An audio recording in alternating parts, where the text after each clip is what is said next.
Tapi minum susu rutin nggak? Enggak. Ya itu. Sejujurnya. Ini orang yang berpendidikan. Kalsium ini kan dibutuhkan untuk macam-macam ya. Kalsium juga dibutuhkan untuk otot. Padahal eklamsi ini sering terjadi pada wanita yang anak pertama. Cuman yang jadi problem adalah wanita di Indonesia hampir 60% atau 80% kekurangan zat besi.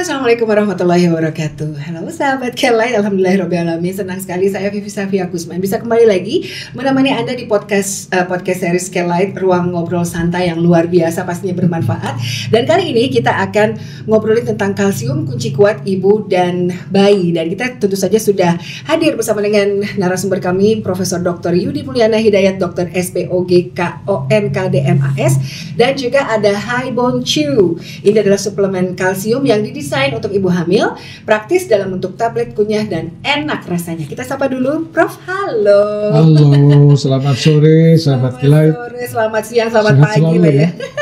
Sehat selalu, Prof. Hari ini kita bakal ngebahas sesuatu yang bermanfaat bagi ibu hamil nih dong, Prof, terkait dengan kalsium, kunci kuat ibu dan bayi.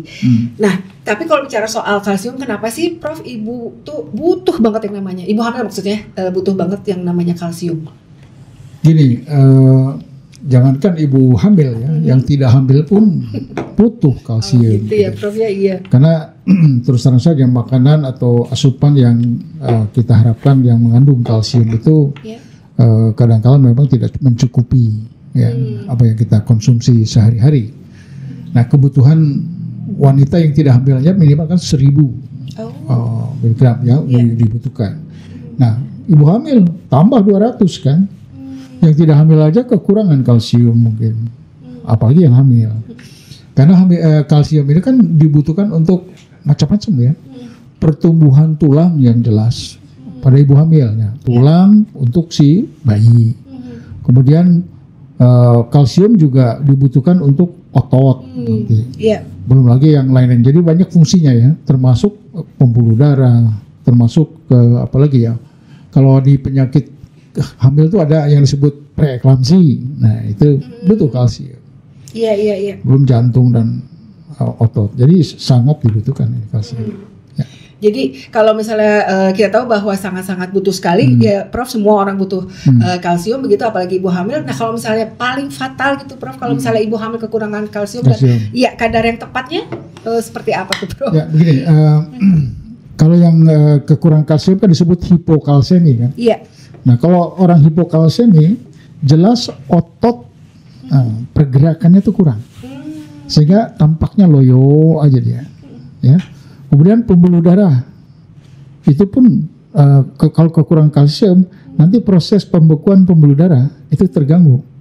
Nah, kalau pada ibu hamil hati-hati, melahirkan kan pasti perdarahan kan. Nah, nanti tidak berhenti darahnya karena kekurangan kalsium. Iya. Kira-kira begitu. Nah, yang berikutnya, kalsium itu mempengaruhi juga ke otot jantung. Nah, kalau misalkan seseorang kekurangan kalsium, siap-siap nanti otot jantungnya tidak bergerak dengan baik. Kalau gitu atau artinya ya, Prof? Banyak sekali, ada mungkin sekitar 12 fungsi ya dari kalsium yang dibutuhkan oleh tubuh. Kalau kekurangan itu, banyak sekali yang muncul nanti keluhan-keluhan pada ibu hamil. Oke. Nah, ini Prof, terkait dengan data dari WHO, Prof, ya, ini yang saya baca ini lebih dari 50% wanita hamil di negara berkembang itu tidak mengkonsumsi kalsium katanya, Prof, ya.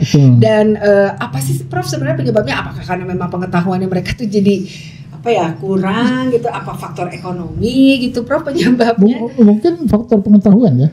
Faktor pengetahuan. Iya. Sebenarnya sumber kalsium banyak ya. Apakah susu? Nah, sekarang tanya aja. Iya.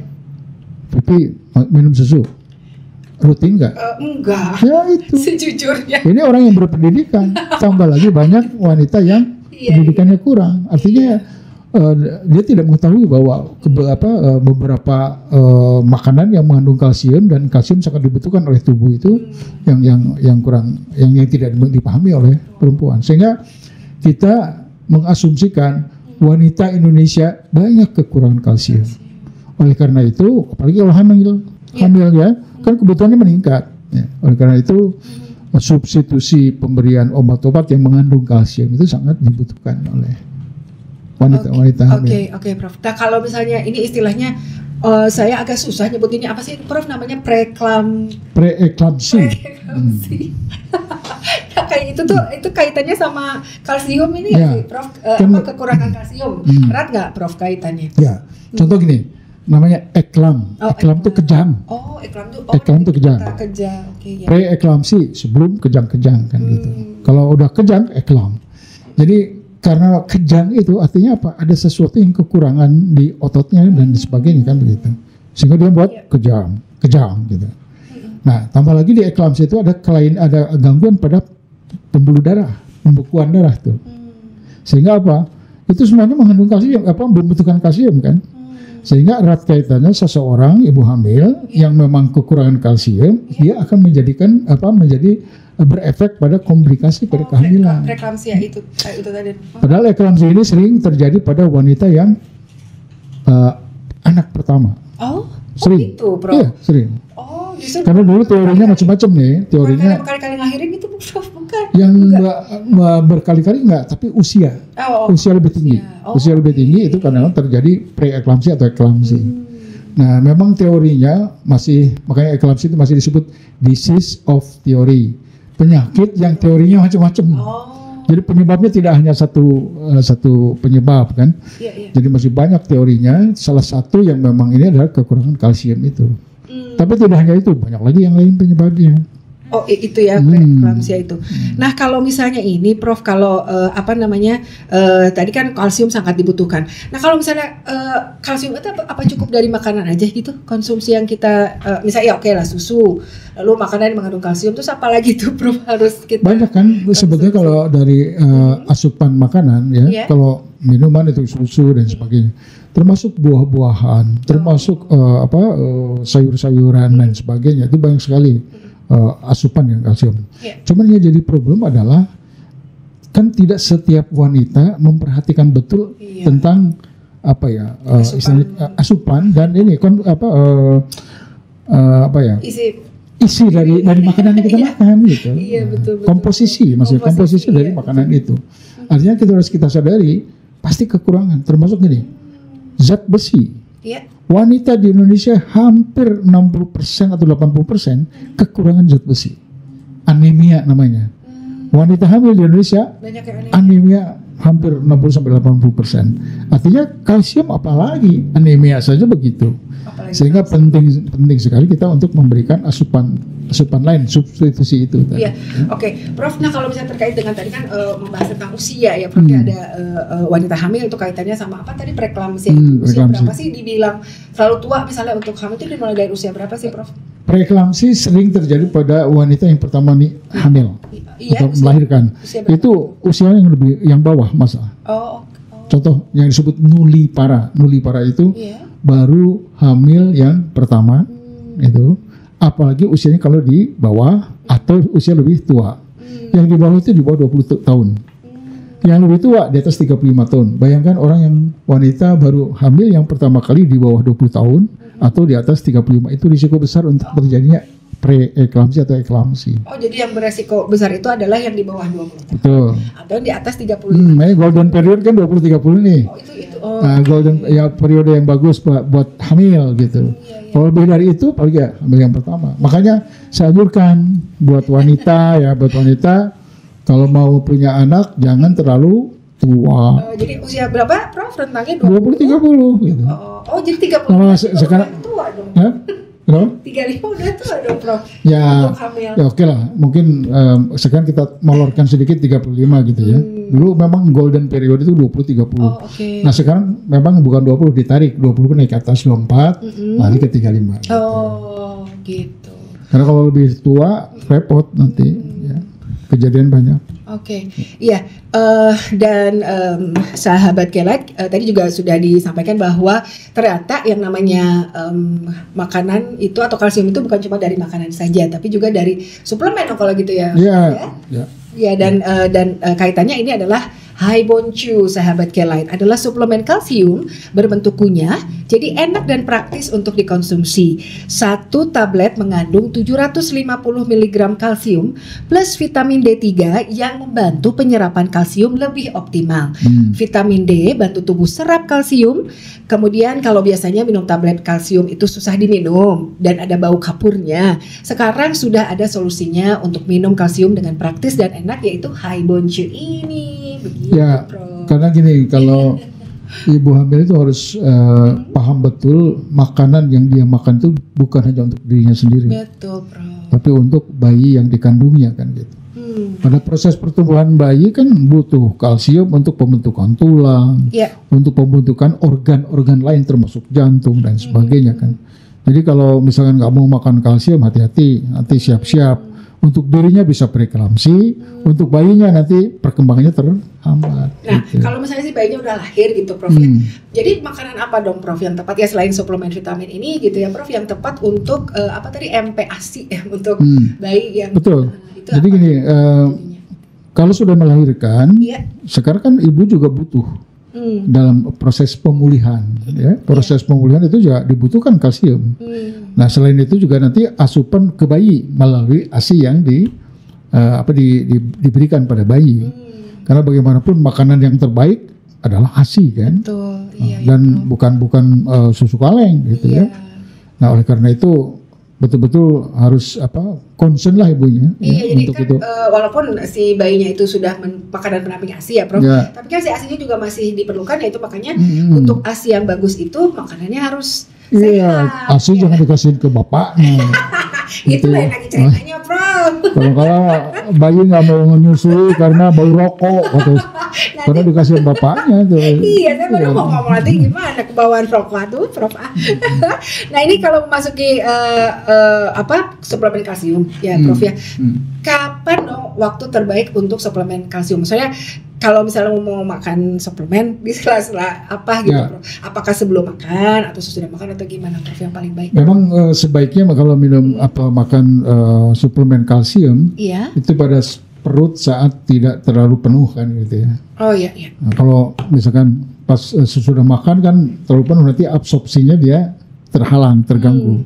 Nah, mungkin sebaiknya sebelum sebelum makan lebih baik, atau sudah makan beberapa jam proses ini mungkin itu bisa dimakan. Karena kalau penuh lambung ya itu tadi nanti absorpsinya kan butuh D3.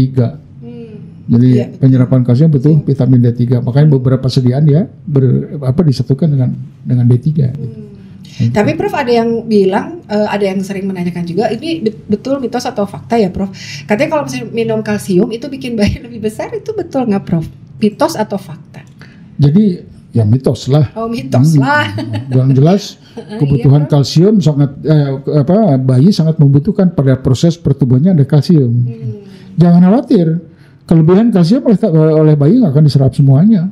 Yang tadi sesuai dengan kebutuhan. Jadi kalau bayinya gede, ya bukan karena itu saja. Bisa jadi memang dia bagus gizinya dari ASI-nya si ibu ya, Prof ya. Jadi asupannya cukup baik dari ibu kan, dari plasenta, dari ari-ari dan sebagainya kan. Gitu. Yang kita khawatirkan justru kalau pertumbuhannya tidak optimal, tidak baik ya. Ya kegedean juga nggak terlalu baik kan ada efek sampingnya dan sebagainya. Nah, kalau misalnya, kalau misalnya itu kan nggak apa-apa gitu ya, tapi kalau misalnya ciri ibu dan bayi yang kekurangan kalsium itu seperti apa tuh, Prof? Yang jelas pada bayi pertumbuhannya terlambat. Oh, pada bayi terlambat. Kalau di USG masih kelihatan nanti ada yang disebut small for gestational age. Apa itu, Prof? Jadi bayi pertumbuhannya lebih lambat dibandingkan usianya. Misalkan kalau usianya 34 minggu, pada di USG baru 28 minggu nih, jadi dia terlambat 4 minggu. Ada yang disebut yaitu SGA atau IUGR, intrauterine growth. Jadi di dalam rahim dia pertumbuhannya nggak baik. Oh, itu karena kekurangan asupan. Karena kekurangan asupan. Nah, kalau misalkan itu bayi pertumbuhan, kemudian kan pertumbuhan organ. tulang belakangnya bayi itu kan butuh kalsium. Kalau tidak, ada yang disebut spina bifida. Jadi si tulang belakangnya nggak tertutup. Nah, tidak tertutup artinya apa? Si sarafnya masih kelihatan gitu, masih nongol itu. Dan beberapa lagi lain lagi. Iya. Pada bayi banyak sekali. Jadi pertumbuhannya terus bayinya jadi letoy, lemah gitu. Pada lahir harus menangis kuat gitu ya. Karena kekurangan kalsium mungkin tidak begitu. Oh gitu. Gerakannya kurang dan sebagainya. Nah nanti kalau misalnya habis lahir gitu Prof, nah itu kan kalau misalnya pas lagi di USG di dalam perut. Kalau misalnya udah lahir, ciri-cirinya kekurangan kalsium si bayinya misalnya, bukan maksudnya yang harus merangkaknya umur sekian jadi kurang gitu. Oh. Kurang nanti pertumbuhannya, jadi proses pertumbuhan bayinya. Gigi Prof? Sama, jadi akan tumbuh nanti.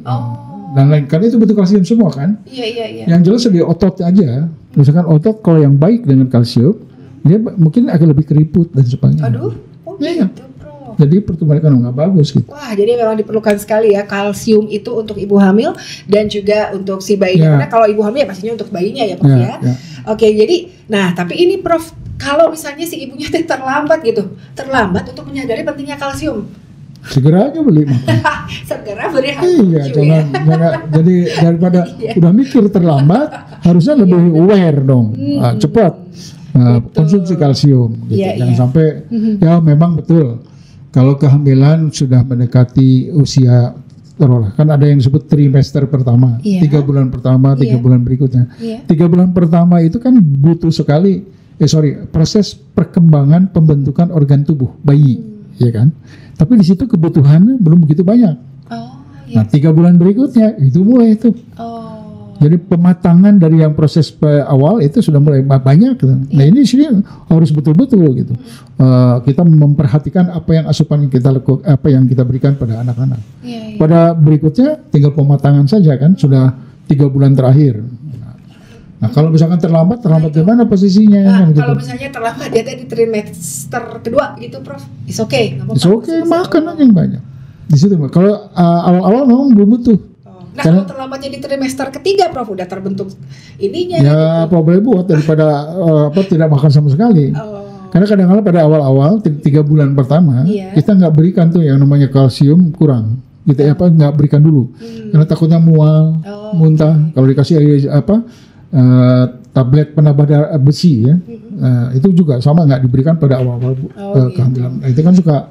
Pokoknya mah pada intinya mah dalam artian berapapun gitu ketika menyadari bahwa Anda sebagai ibu hamil, kita sebagai ibu hamil gitu ya, sebagai perempuan yang hamil lalu ternyata kekurangan kalsium gitu, merasakan dampaknya tuh kerasanya seperti apa untuk ibu hamilnya kalau yang merasa kekurangan kalsium itu seperti apa Prof? Ya jelas. Rasanya? Ya sama sih, kalau dia lari ke misalkan pada otot dia lemah. Ya kan? Mudah lelah gitu Prof? Ya mudah lelah gitu. Terus yang kedua, kalau dia ada sakit ya kan nyeri gitu, karena ke saraf itu. Jadi kalsium itu dibutuhkan oleh saraf ya untuk mengantarkan sinyal kan gitu. Nah kalau misalkan sinyal nyerinya ini tidak di kekurangan kalsium, nyerinya akan makin hebat dia rasakan. Dan banyak lagi kan sebetulnya, terutama tadi eklamsi dan macam-macam. Kelihatannya lemah aja, kayak otot kekurangan kalsium sering kram dan sebagainya. Iya, jadi tepat sekali ya Prof untuk ibu hamil ini betul-betul mengkonsumsi kalsium itu memang harus ya. Dan untuk persalinan kan begini, kalau habis melahirkan, otot rahim itu kan butuh kontraksi kuat kan gitu. Iya. Kalau kekurangan kalsium, kontraksinya jadi kurang kuat atau lemah, apa yang terjadi? Perdarahan. Nanti perdarahan pasca salin itu banyak menyebabkan kematian pada ini. Jadi harus mikir ke sana lah. Iya. Dampak dari kekurangan kalsium. Jadi yang bisa Prof sampaikan begitu sebelum kita nggak kerasa Prof obrolannya mau. Rasanya baru beberapa pertanyaan belum habis semua nih.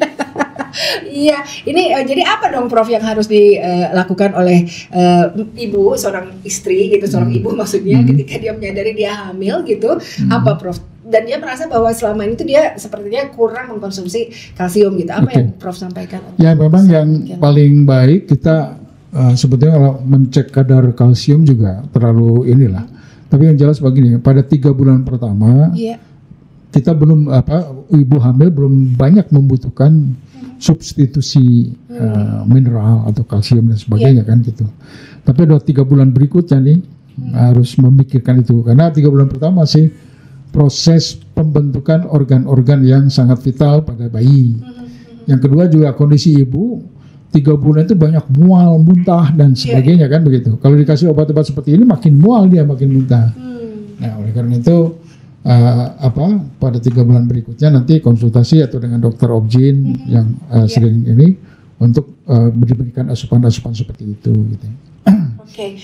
Nah, ini Prof, sebelum kita membahas yang lainnya nih Prof, ini kalau misalnya ke persalinan yang sesar gitu Prof, ada yang mengatakan kan sekarang kalau mohon maaf nih banyak perempuan-perempuan yang pengen aja operasi sesar gitu ya Prof ya. Nah itu gimana tuh Prof, kaitannya dengan kontraksi gitu kan nggak kerasa tuh Prof, kalau melahirkan normal kan kerasa ya, kalau sesar kan tidak ada kontraksi, itu berpengaruh nggak apa gimana ya fungsi kalsium itu sendiri terhadap perempuan? Ya sebetulnya ya bicara kalau pada persalinan normal betul memang kemajuan persalinan berhubungan dengan kontraksi rahim kan, sampai bisa keluar bayi kan begitu. Tapi pada sesar memang tidak ada. Nah itu terus gimana dong Prof? Tapi kan sebetulnya sesudah diangkat bayinya rahim kan besar nih. Nah, sesudah besar, sesudah diangkat bayi, berarti kan harus mengecil. Itu kan kontraksi. Jadi masih dibutuhkan, betul. Walaupun mungkin kebutuhan persalinan normal lebih tinggi dibanding persalinan sesar. Tapi bukan itu masalahnya. Kebutuhan ibu hamil, baik sesar maupun persalinan normal, itu sama saja, gitu kan. Sama, gitu. Harus dipenuhi kan begitu. Nanti takutnya kalau kekurangan kalsium pada sesar, siap-siap pasca operasi sesar timbul perdarahan karena kontraksi bayinya, kontraksi rahimnya kurang bagus. Yang namanya atonia. Apa itu Prof? Atonia itu otot rahim tidak bagus kontraksinya, jadi lembek rahimnya. Terpaksa harus diangkat rahimnya nanti. Namanya histerektomi akibat kekurangan kalsium dan sebagainya. Dan itu bisa dicegah dengan mengkonsumsi kalsium yang salah satu bisa begitu, salah satu itu. Karena begini, kalau melahirkan kan pasti keluar darah banyak. Nah kalau darah banyak dan tidak bisa berhenti, itu akan makin masif darah keluar. Itu apa? Karena proses pembekuannya terganggu. Proses perbekuan terganggu karena kekurangan kalsium. Jadi kalsium itu bukan hanya ke pembuluh darah, bisa perdarahan, tambah kontraksi otot dan sebagainya. Jadi banyak pengaruh kekurangan kalsium itu. Makanya perhatikan betul gitu. Nah, Prof, ini kalau misalnya kaitannya tadi kan kalau perempuan yang sesar gitu ya, Prof, itu karena tidak merasakan kontraksi, tapi bukan berarti dia tidak perlu kalsium. Tapi nah ini katakanlah dia ada kasus Prof misalnya si perempuannya ini baru hamil, nikah pertama kali, maksudnya baru nikah, tapi usianya sudah di atas 35 tahun.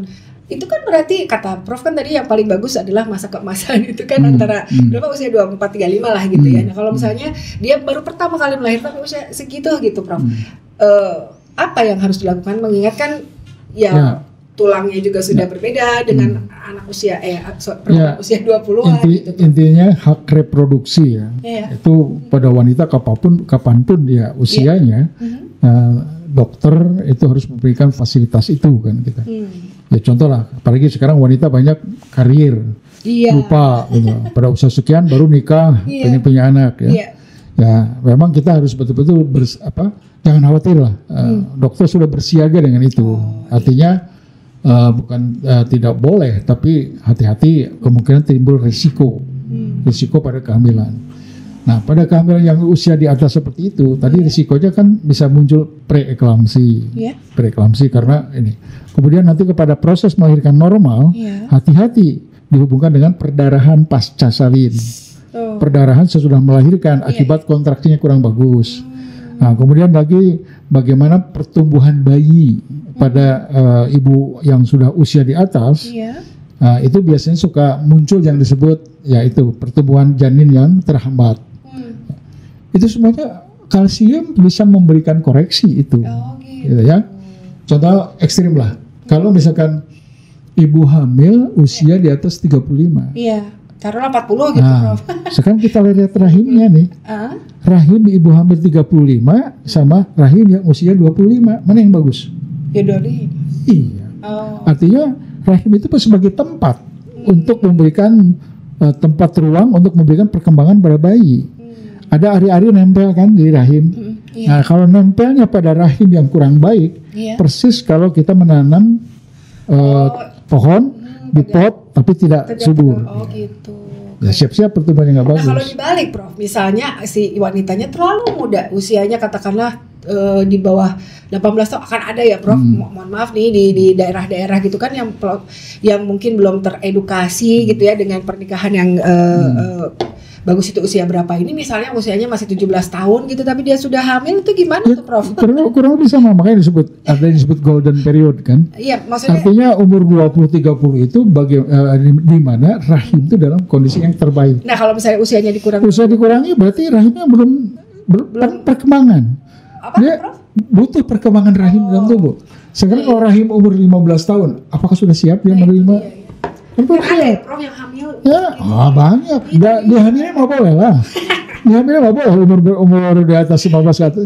Tapi hamil harus betul-betul. Makanya di dalam undang-undang di dalam perkawinan pun tunda usia kehamilan.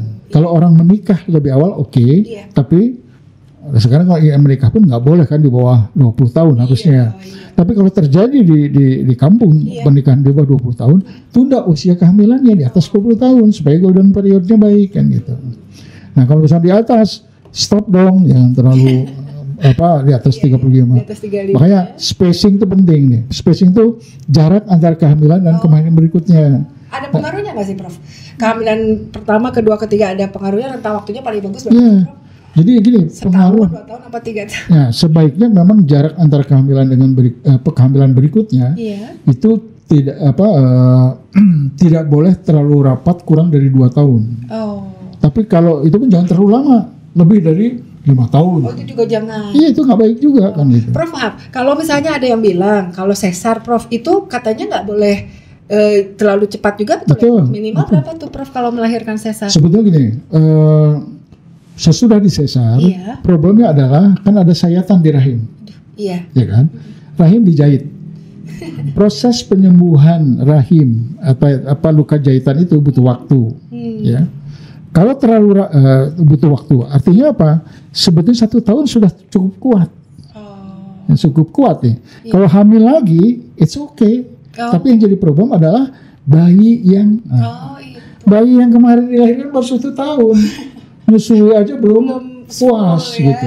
Sehingga kita anjurkan 2 tahun lah paling ini. Karena untuk beri kesempatan bayi minum ASInya cukup, yaitu tadi jangan sampai diminum oleh bapaknya. Bapaknya mah turabnya nggak ada gitu. Bapaknya mah beda lagi kan kata saya juga. Prof jadi untuk Anda ya sahabat Kelat, kalau misalnya sekarang ini apalagi bagi Anda yang melihat itu sedang hamil gitu ya Prof, apa yang ingin Prof sampaikan untuk sahabat Kelat sebelum kita? Intinya beginilah ya, bahwa kalau ibu hamil harus merasa diri apa yang dimakan oleh kita itu juga dimakan oleh bayi kita. Sehingga pilih-pilih makanan yang memang sangat baik untuk dikonsumsi oleh bayi kan gitu. Termasuk obat-obatan yang kita harus sadari ada beberapa mineral, obat-obatan yang memang tidak cukup kita dapatkan dari asupan makanan. Sehingga apa? Kita harus memikirkan kekurangannya dengan apa? Dengan obat-obat atau substitusi dari obat-obat yang tersedia begitu ya. Supaya apa? Supaya lengkap kebutuhan yang dibutuhkan oleh bayi, pertumbuhan bayi. Ingat, bayimu adalah calon generasimu gitu. Itu ya. Kalau misalkan nanti generasimu loyo, siap-siap nanti banyak penyakit yang akan diderita oleh anak kita. Itu saja mungkin. Iya, dan terima kasih ya Prof ya, itu salah satunya adalah yaitu tadi ya mengkonsumsi suplemen Prof. High Bone Show ini yang memang suplemen kalsium yang berbentuk kunyah, jadi enak dan praktis untuk dikonsumsi. 1 tablet mengandung 750 mg kalsium plus vitamin D3 yang membantu penyerapan kalsium lebih optimal. Dan vitamin D itu pada tubuh ini diserap kalsium. Kalau biasanya minum tablet kalsium susah, nah ini mah gak usah khawatir dan gak bau kapur juga. Sekarang sudah ada solusinya untuk minum kalsium dengan praktis dan enak ya. Ini kami. Hai Boncu. Nah, terima kasih banyak untuk sahabat Kelet yang sedang menikmati obrolan kita di sini. Jangan lupa ya untuk Anda bisa follow Instagram kami di 107,1 Kelet FM dan juga YouTube channel kami, dan juga Anda bisa follow juga Instagram dari Auto Pharmaceutical Industry. Jadi untuk semua ibu hamil yang sedang mendengarkan, bukan cuma untuk kesehatan kita saja sebagai ibu, tapi juga harus yang tadi ya Prof ya, generasi kita yang akan datang ya Prof. Itu jangan sampai apa Prof jadi generasi apa? Letoy. Bahasa Inggrisnya letoy.